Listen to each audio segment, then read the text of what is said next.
नमस्कार, मैं हूं आदित्य लोक पाठक और आप देख रहे हैं आदिज्ञानम न्यूज। आज हमारे साथ हैं राजद के जिला प्रवक्ता सादिक खान जी। तो सादिक जी, राजद के साथ आपका संबंध कब से है और आप किस चीज़ पे आधारित है, विचारधारा पे या फिर अल्पसंख्यक वोट बैंक पे?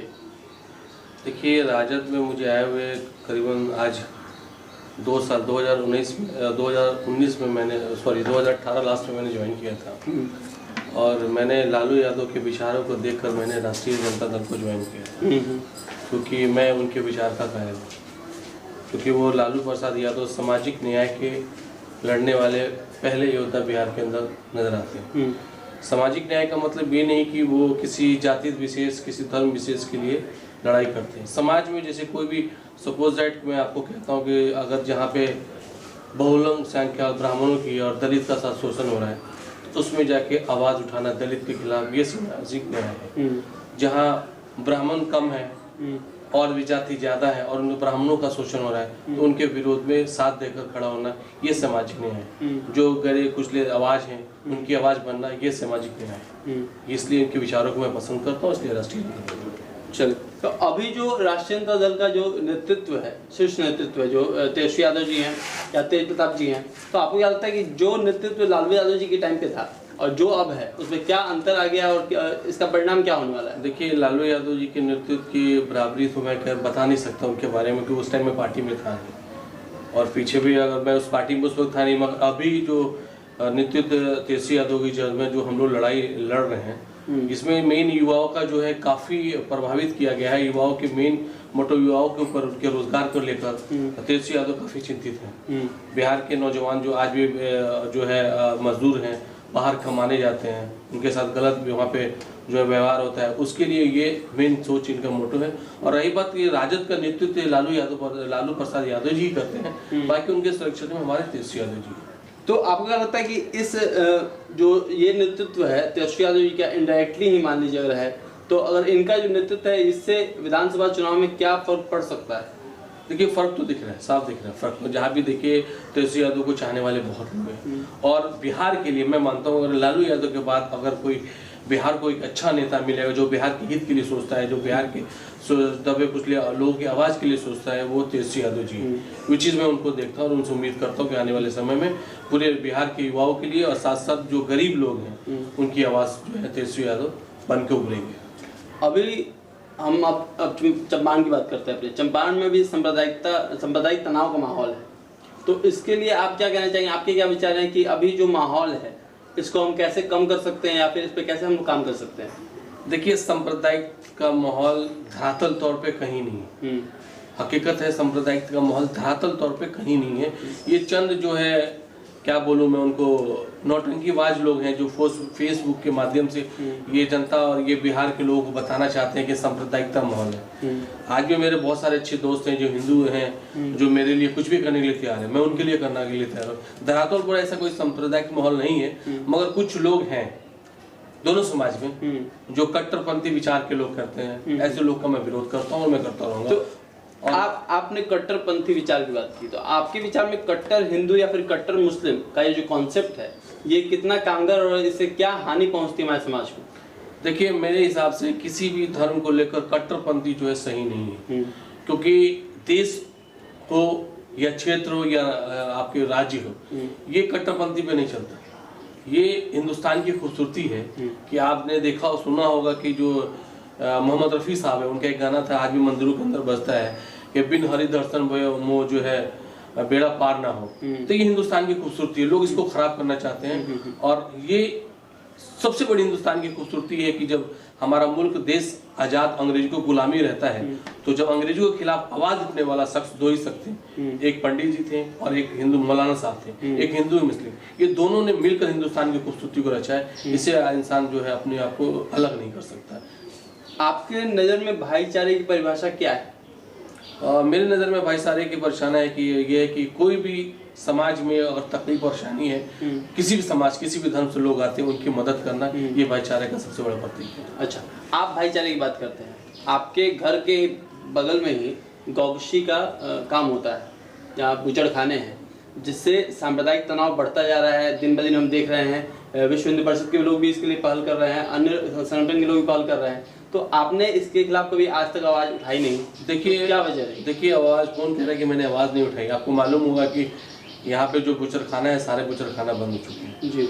और मैं चाहता हूँ कि बिना प्रशासनिक सपोर्ट से कोई बुचरखाना नहीं चलता। अगर लाइसेंस नहीं है, सरकार इस पे पहल क्या कर रही है? आने वाले टाइम के लोग, इससे पहले जो सांसद साहब हैं, जो विधायक साहब हैं, वो लोग क्या करते हैं? ये तो एक समाज को टारगेट किया जाता है, ऐसा कोई ऐसी बात नहीं। मतलब ये नफरत फैलाने का माहौल है। प्रशासनिक बात करें तो वो तो होता रहेगा, लेकिन एक होता है सामाजिक बहिष्कार या फिर सामाजिक कुछ कार्रवाई करना, तो उसके लिए आप कभी उभर के बाहर नहीं है? नहीं, देखिए, उभर के बाहर आने का मतलब क्या बनता है कि हम सड़कों पर उतर के चीखें चिल्लाएं? जितने भी लोग हमारे लिए आते हैं समर्थन में, क्योंकि मेरी नज़र में तो अभी फिलहाल पिछले 3-4 महीने से मैं देख रहा हूँ कोई इस तरह का जो है उपबंध नहीं है, कोई ऐसा बुचरखाना नहीं है, सब बंद है, प्रशासन भी टाइट है, यहाँ के आम लोकल जो लोग हैं वो लोग भी टाइट है, उनके सहयोग से आज बंद है।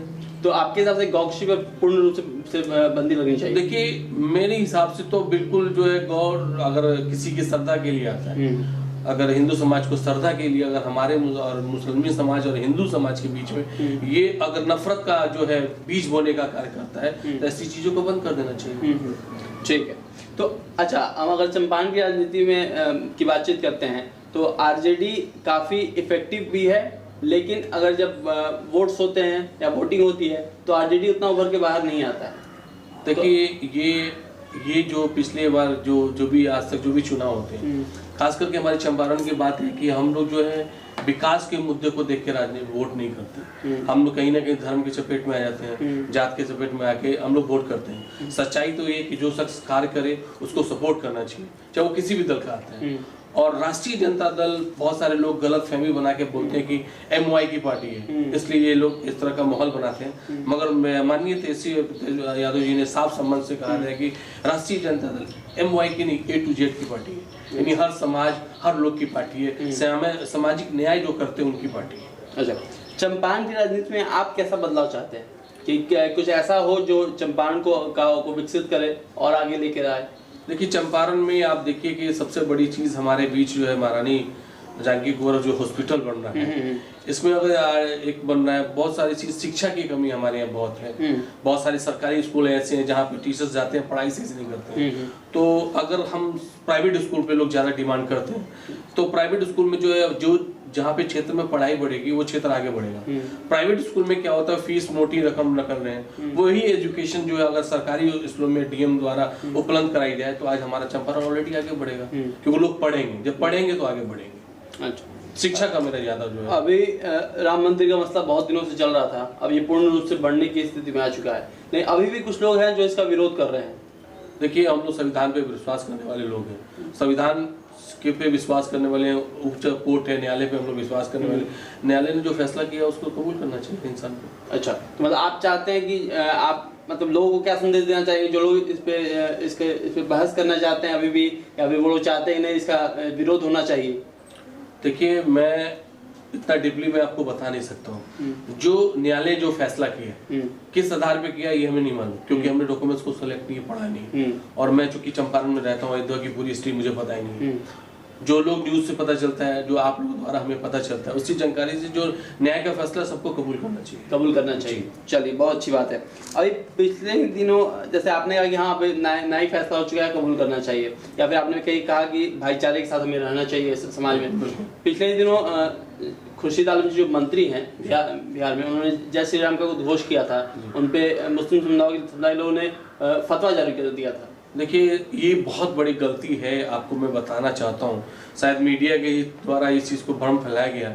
किसी के नाम लेने से कोई फतवा नहीं होता। श्री राम अगर भगवान है तो सबके हो सकते हैं, किसी के नाम लेने से कोई फतवा नहीं हो। इसका मतलब ये कि जो मेरे धर्म में जो नहीं है उस चीज को आप मानते हैं तो आपको खारिज किया जाएगा। सपोज दैट अगर आपके धर्म में गाय खाना मना है, अगर आप खाते हैं तो आपके धर्म वाले लोग विरोध करेंगे नहीं। उसी में जो खुर्शीद साहब का जो था, उन्होंने ये बोला था कि मैं जाके माथा टेकूंगा और मूर्ति के, तो हमारे धर्म में किसी के सामने माथा नहीं टेकना है। अच्छा, हम किसी को व्यक्ति को नहीं मानते, किसी के सामने माथा नहीं टेकते। इस प्रति में उनको जो है तो स्पेसिफिकली जय श्री राम के लिए उनको नहीं किसी के नाम के लिए नहीं, नाम के लिए नहीं। अच्छा, जो हमारे धर्म में नहीं है, हम किसी को माथा नहीं टेकते, हम सिर्फ जो है अपनी इबादत करते हैं, हम किसी के आगे झुकते नहीं। तो आपकी नजर में जो हिंदुओं के पूजनीय प्रभु श्री राम है, जी। उनके अस्तित्व के बारे में आपका क्या कहना है? देखिए, श्री राम के बारे में मैं जितना जानता हूँ, जब मैंने जितना नॉलेज किया, अगर श्री राम के मानने वाले लोग श्री राम के बताए हुए रास्ते पे चलेंगे तो इस धर्म में, इस हिंदुस्तान में कोई ऐसा जो सांप्रदायिक का माहौल बनेगा नहीं। अच्छा। क्योंकि सबरी के झूठे बेर खा के श्री राम ने ये साबित किया था कि कोई भी इंसान एक समान है, हम उनसे प्यार करें। और आप मुझे को बता दीजिएगा, गीता में कहीं लिखा है क्या कि आप मुस्लिम समुदाय से नफरत कीजिए, ऐसा कुछ लिखा है? नहीं। मेरे ख्याल से किसी पार्ट किसी मेरे से 18 अध्याय मैंने गीता का रीड किया, 18 अध्याय समथिंग। अच्छा। 18 अध्याय मैंने रीड किया, कहीं भी मुझे ऐसा नहीं देखा कि किसी व्यक्ति व किसी विशेष व किसी धर्म को टारगेट किया गया। ये तो लोग अपने अपने विचार को, देश का माहौल खराब करते हैं और अपने सियासत के लिए इस तरह की हरकतें करते हैं। तो आप ऐसे लोगों को क्या संदेश देना चाहिए कि यहाँ जो लोग सामुदायिक तनाव बढ़ाते हैं, या तो चंपारण में भी आपने खैर इस बात से इनकार किया, लेकिन हम आए दिन देखते हैं फेसबुक के माध्यम से हो गया या फिर ऐसे ही कहीं व्हाट्सएप ग्रुप के माध्यम से हो गया कि लोग जैसे अभी एक द वेस्ट चंपारण ग्रुप पे एक केस भी हुआ था, ये सामुदायिक तनाव को भड़काने के लिए। ये सब शिक्षा का जो है अभाव है। पढ़े लिखे लोग इस तरह की बातें नहीं करते हैं। सबको, युवाओं को रोजगार चाहिए। मंदिर मस्जिद ये एक श्रद्धा है और ये पर्सनल चीज होती है। अगर मैं मस्जिद नमाज पढ़ने जाता हूँ तो ये मेरी पर्सनल चीज है। उससे मरने के बाद मेरे धर्म के कार्ड से मुझे फैसला होगा कि मैं जन्नत में जाऊँ या दो जग में, वो मेरी पर्सनल चीज है। आप हिंदू हो, आप मंदिर जाके पूजा करते हो, ये आपका पर्सनल है। मरने के बाद फैसला होगा आप स्वर्ग में जाएंगे नरक में। मगर जो सड़कें चाहिए, जो रोजगार चाहिए, वो मुझे भी चाहिए, आपको चाहिए। तो राजनीति में धर्म को तो लाना ही नहीं चाहिए, वो अपनी पर्सनल चीज है। इस चीज को जिस दिन राजनीति से हम लोग धर्म को अलग करेंगे, ऑलरेडी हमारे देश में सांप्रदायिकता का माहौल तनाव खत्म होगा। तो आपको क्या लगता है कि जैसे हम केंद्रीय ये पे सरकार में बात करें तो वहाँ तो आपको दिखता है कि हाँ धर्म की राजनीति होती है या फिर जो भी होता है, लेकिन आप क्षेत्रीय राजनीति की बात करें या फिर ग्राउंड लेवल की बात करें तो अगर लगता है चंपारण में भी धर्म की राजनीति होती है? देखिए, आजकल हिंदुस्तान में धर्म की राजनीति हो रही है, इसलिए कि ये मैं आपको सीधी सी बात बोल देता हूँ कि 80% हिंदुओं भाई का 20% मुसलमानों का भय दिखाकर सियासत किया जाता है। अच्छा। मगर ये समझने वाली बात है, हम लोग कितने नौकरी में, सरकारी नौकरी में हम लोग कितने, 2 से 3% नहीं है। 90 समथिंग % आपके लोग हैं। अगर आज किसी की रोजगार की कमी आती है, किसे आती है? सबसे ज्यादा आपको झेलना पड़ता है।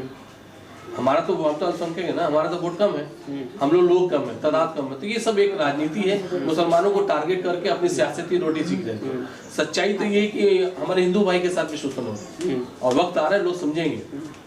ये लोग समझ रहे हैं कि अब धर्म की राजनीति बंद होने वाली है। अब सिर्फ विकास, युवा जाग रहा है। अब युवा को रोजगार चाहिए, अब युवा को शिक्षा का जो है समाधान चाहिए। जो गरीब तत्व के लोग हैं, जो पढ़ नहीं पाते, जिनके पास पैसे नहीं है, आज एजुकेशन के मामले में बिहार बहुत पीछे हो चुका है। आपको मालूम होगा, नीति ने भी इस बात को क्लियर कर दिया कि डेवलपमेंट के मामले में बिहार आज के डेट में बहुत पीछे चल रहा है। मुझे नहीं दिख रहा है जितने भी बातें, जो भी विपक्ष है, जो भी सरकार है, मौजूदा सरकार है, इनकी जो टिप्पणी आती है, जो इनकी बातें आती हैं, रोज पे आइंदा पेपर में देखेंगे इतने करोड़, इतनी फैसिलिटीज, आज तक किसी को मिला? राशन कार्ड को उठा के देखिए, आप अपने जिले में जाके पता कीजिए, किसी को राशन कार्ड की सुविधा अभी तक नहीं मिली है, कितने को राशन नहीं मिल रहा है। क्या कर रही है सरकार? सिर्फ बैतौलाबाजी हो रही है, झूठों की सरकार बनानी पड़ी। अब जनता जाग रही है, अब आने वाले समय में चुनाव में जनता इसका विरोध करेगी। अच्छा, अगर हम अपने बेतिया शहर की बात करते हैं तो बेतिया शहर में जो नगर परिषद है लगातार 4 साल से काम कर रहा है, लेकिन फिर भी पिछले दिनों आई बारिश में सब जगह जल जमाव हो गया। देखिए, आजकल काम कम हो रहे हैं, हवाबाजी ज्यादा हो रही है। लोग काम करते हैं, पेपर के माध्यम से जनता को बताना चाहते हैं, बहुत काम करते हैं। काम दिख रहा है क्या? आप सड़कों जिधर चल के आए होंगे, कीचड़ मिल रहा होगा, पानी जमा। अभी 3 दिन बारिश हुई, 3 दिन में पूरे बेतिया का हालत। जब काम हो रहा है तो फिर ये हालात कैसे हो रहे हैं?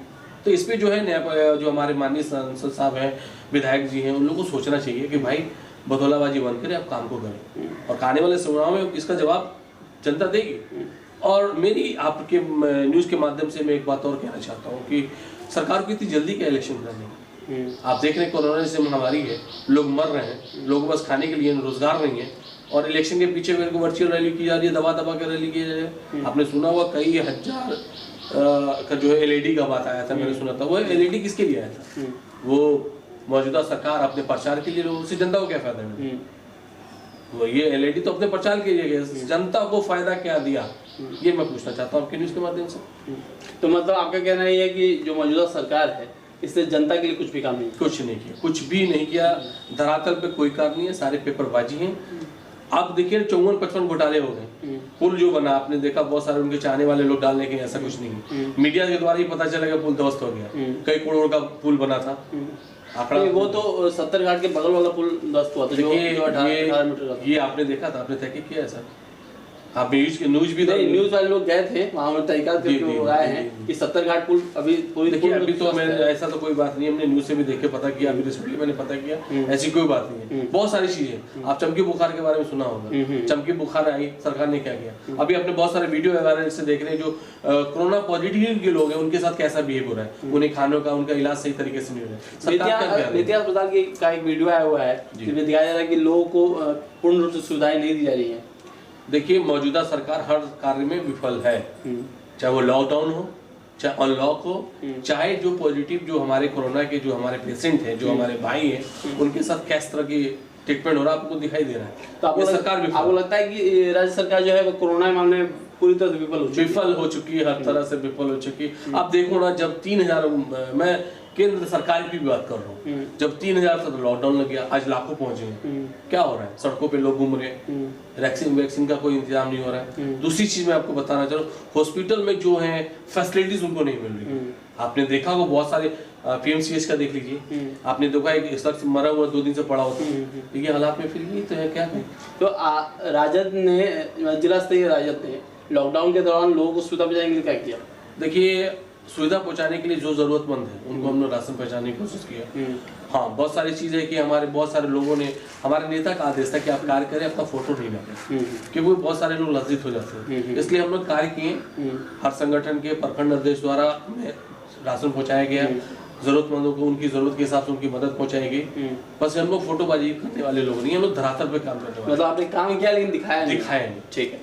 अभी आप कुछ पिक्चर ग्राफ्स हैं, अगर आप देखना चाहते हैं तो पर्सनल मेरे आईडी में आप देख सकते हैं। नहीं, चलिए हम अगर बात करते हैं, अभी नई जो टीम बनी है राजद की, पूर्ण रूप से नई टीम तैयार हुई है, सभी लोग को नया पद दिया गया है, तो आपको क्या लगता है कि इस जो अभी चेंज आया है राजद में जिला स्तरीय में, ये बेटर इफेक्ट दिखाएगा इलेक्शन पे? देखिए, युवाओं से जो है आपका जो है देश बदलता है, क्षेत्र बदलता है, राज्य बदलता है, और राजद इस पर युवाओं पे ज्यादा फोकस कर रही है। और मौजूदा हमारे जितने भी संगठन के जो हमारे जिला अध्यक्ष मुन्ना त्यागी जी, उनके कार्य जो है काफी मेहनतफुल है, और जितने भी अभी राजद में जो भी लोग आए, पुराने साथी भी हैं और नए कुछ लोग एनर्जेटिक लोग हैं, जो प्रखंड के हिसाब से धरातल पे कार्य करते हैं, तो उम्मीद करता हूँ कि आने वाले समय हमें अच्छा परिणाम मिलेगा। तो आपको लगता है कि चंपारण में जो 9 सीट है विधानसभा के, ये यहाँ से कैंडिडेट का क्या लिस्ट निकलने वाला है? अभी निकला नहीं है, जिक्र हो रहा है। देखिए, ये लिस्ट निकालना अलग कमाल का काम है, अभी इस तरह का कोई ऐसी बात नहीं है। अलग कमाल का जो फैसला होगा हम सब उस पर। तो चंपारण के लिए कुछ मुख्य मुद्दा आपके पास कि हाँ इस मुद्दे पर चंपारण में लड़ने वाली, क्योंकि आप प्रवक्ता हैं तो आप ये बेहतर बता सकते हैं। देखिए, विकास का मुद्दा सबसे बड़ा है, चंपारण में कहीं विकास नहीं दिखा। आपने देखा होगा हालात पूरे, आप 9 विधानसभा उठा के देख लीजिए, आप यहाँ पे बैरिया जाके देखिए, कितने लोग बुरी तरह से, नारायण साहब बीजेपी के विधायक है, वहाँ की हालत देख लीजिए। आप सिकटा चले जाइए, कुर्सी साहब है, बहुत सारे लोग वहाँ के, नरकटियागंज देख लीजिए, आप जब बहुत सारे 9 विधानसभा में कोई ऐसा विकास मुझे दिखा। तो बेतिया तो खैर कांग्रेस के विधायक हैं, कांग्रेस आपके साथ महागठबंधन में है, तो यहाँ भी तो कुछ खास विकास दिखा नहीं है। देखिए, विकास के मामले जो विधायक फंड द्वारा जो कार्य होते हैं, मुझे लगता है कि जो मदन मोहन तिवारी जो कांग्रेस के गठबंधन में जो कार्य उन्होंने किया है अपने फंड द्वारा, कोई नहीं कर आज तक मुझे, क्योंकि उनके स्टेटमेंट में मैं दिखा दूंगा, बहुत सारे कार्य भी हैं, बहुत सारे कार्य उन्होंने यहाँ मत आप मझवलिया चले जाइए वहाँ।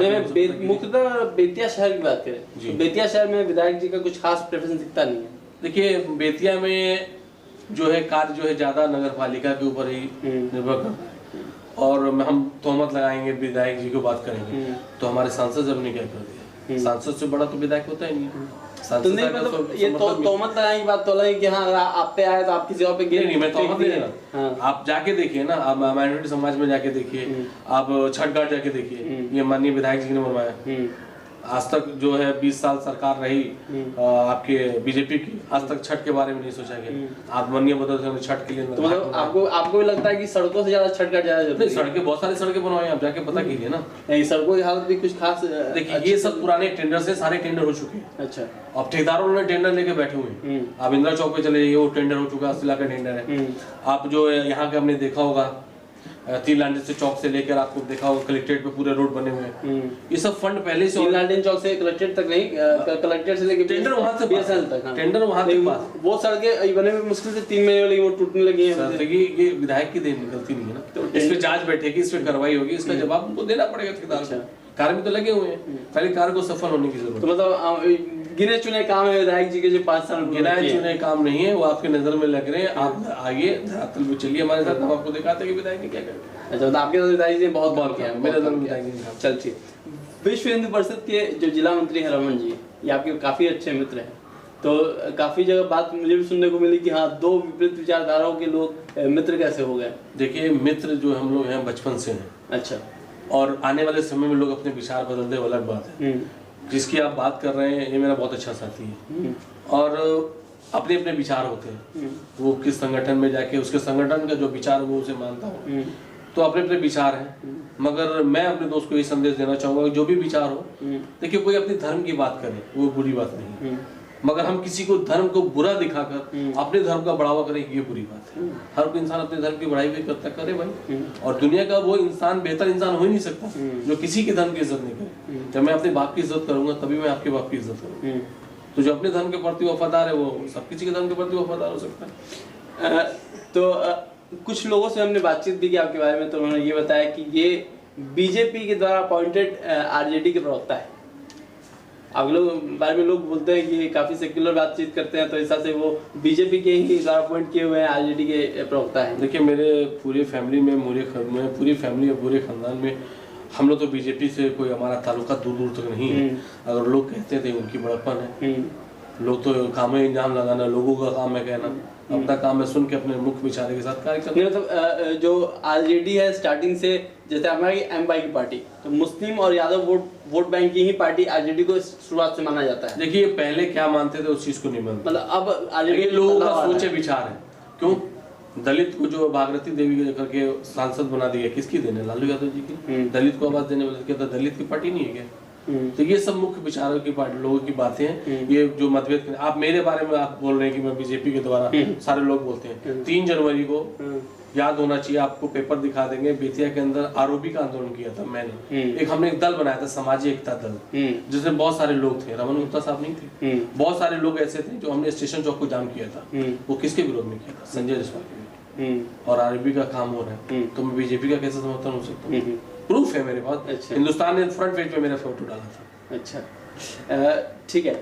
हम अक्सर सुनते हैं कि आप काफी हिंदुओं के लिए काफी कुछ काम करते हैं। आपने नवरात्रि में फलहारी भी करवाई थी, तो क्या लगता है कि जैसे पहल आप कर रहे हैं वैसे ही पहल और अन्य भी मुस्लिम समुदाय के लोगों को या फिर अन्य हिंदू समुदाय के लोगों को मुस्लिमों के लिए करनी चाहिए? देखिए हिंदुस्तान की खूबसूरती ये है कि जब होली आता है तो मेरे दोस्त मुझे कॉल करते हैं कि भाई आज मेरे घर आना। हम उनके घर जाते हैं, उनकी माँ इतने अच्छे अच्छे खाने में खिलाती है, तो उनकी माँ के पुआ में कोई धर्म दिखता नहीं, वो माँ का प्यार दिखता है। जब माँ के हाथ से बताए पुए से जब मैं खाता हूँ तो माँ का उस पुए में मोहब्बत दिखता है। तो और वो लोग मेरे घर बकरीद में आते हैं, जब मेरे घर के घट के खाते हैं, खाना खाते हैं, तो उन्हें उसमें प्यार दिखता है। कोई धर्म, ये धार्मिक बातें लोग सिर्फ मतभेद करने की तरह करते हैं। और मैं चाहता हूँ कि सारे समाज के लोगों को इस तरह आगे बढ़ के आना चाहिए कि भाई आप लोग एक दूसरे से मोहब्बत का कोई ऐसा कार्य करें। जैसे आपको मालूम हुआ कि देखा होगा, पिछली बार आपने देखा होगा कि अखाड़े में निकल रहे थे, महावीरी अखाड़ा में बहुत से मुस्लिम समाज के लोग बसवड़िया में खड़ा हुए धरना पिला रहे थे। इसी तरह हर समाज के लोग को मिलजुल के कार्य करना चाहिए। देखिए मैं इतना जानता हूँ कि ये सब बनाए हुए विचार हैं, भगवान ईश्वर अल्लाह से विवेक है। हमने अपने अपने तरीके का मानने का तरीका है। आप उठा के देख लीजिए कि आज कोरोना जैसी महामारी थी, कौन परेशान है? सभी धर्म के लोग परेशान। तो ईश्वर ने हमें मतभेद नहीं किया, हमने आपस में मतभेद किया। तो आपका मानना है कि अब वक्त आ गया है कि चंपारण के लोगों को भी सांप्रदायिक तनाव से उठकर बातचीत करनी होगी, विकास की बातचीत करनी होगी, और आरजेडी की इस बार सेक्युलर राजनीति करेगी? देखिए आरजेडी तो सेक्युलर है ही। लालू यादव जी ने अपने विचार से समझौता नहीं किया। अच्छा। और विचार से समझौता किए होते तो लालू यादव जी आज बाहर होते। ये सारी जनता जानती है। हाँ। ये सबको पता है कि बीजेपी भारतीय जनता पार्टी जो है एक पार्टी, ऐसी पार्टी है कि उसमें जो भी है वो बुरा भी आदमी आए तो निकलेगा तो बिल्कुल साफ सुथरा। अच्छा। अब उठा के देख लिए, वीरप्पन की बेटी ज्वाइन की है, वीरप्पन का इतिहास पूरे पता, और वो क्या स्टेटमेंट चल रहा है आजकल देखिए। बहुत सारी चीज़ें हैं, मैं किसी के पीछे जाता नहीं, मेरी पर्सनल राजनीति होती है, मैं किसी का विरोध नहीं करता, मैं काम पे कार्य करने की बात करता हूँ। अच्छा, आप एक ग्राउंड के एक आरजेडी के एक फेस है ग्राउंड के, तो आपको आरजेडी की ग्राउंड रियलिटी पता होगी, तो आपको क्या लगता है कि 9 सीट में से कितने सीट महागठबंधन को आने वाली है? देखिए महागठबंधन को जो, अगर हमारे जितने भी कैंडिडेट आला कमान जो धरातल पे कार्यकर्ता गण उनसे राय एडवाइस लेके अगर इस तरह का चुनाव करती है, तो मतलब ऐसे व्यक्ति, मतलब आपके हिसाब से ऐसे करती नहीं है क्या? नहीं करती है, करती है, अच्छा। करती है। और व्यक्तिगत जो इंसान जिसने अपने क्षेत्र में अच्छा कार्य किया हो, तो मुझे मेरे हिसाब से 6 की 6 सीट राजद या महागठबंधन इस वक्त विधानसभा 9 में से 6 सीट 100% आने। 9 में से 3 सीट पे आपको शक है? 3 सीट पे मैं थोड़ा सा है, क्योंकि सियोटी पीओटी तो 100% मैं किसी के नहीं बता सकता। अच्छा। बाकी 6 सीट जो है कंफर्म है। अच्छा, आपको लगता है कि 6 सीट निकाल सकती है? ठीक है, तो आपको क्या लगता है कि शहर की जो राजनीति है और जो गांव की जो राजनीति है, तो उनमें क्या फर्क आ जाता है? देखिए शहर और गांव के में क्या कि शहर के लोगों के पास टाइम नहीं है, वो किसी मुद्दे पे बात नहीं करते, उनको सिर्फ जो है सब मुद्दे की बातें या तो न्यूज़ सुन के पता चलता है या कोई नेता जाके उनको समझता है। गांव के लोग काफ़ी सक्रिय होते हैं, गांव की राजनीति इतनी अच्छी होती है कि वहाँ के लोगों में यूनिटी बहुत ज़्यादा होती है। आज जाके देखिए, आज भी शहर से ज़्यादा गांव में इतनी मतभेद नहीं है, सांप्रदायिक का माहौल गांव में कम बना रहता है। अब तो बहुत सारे लोग जा जाके फैला रहे हैं, गांव के लोग बहुत सीधे थे, यही फर्क मुझे नजर आता है। बाकी चलिए, हमारे साथ थे आज राजद के जिला प्रवक्ता सादिक खान जी, धन्यवाद।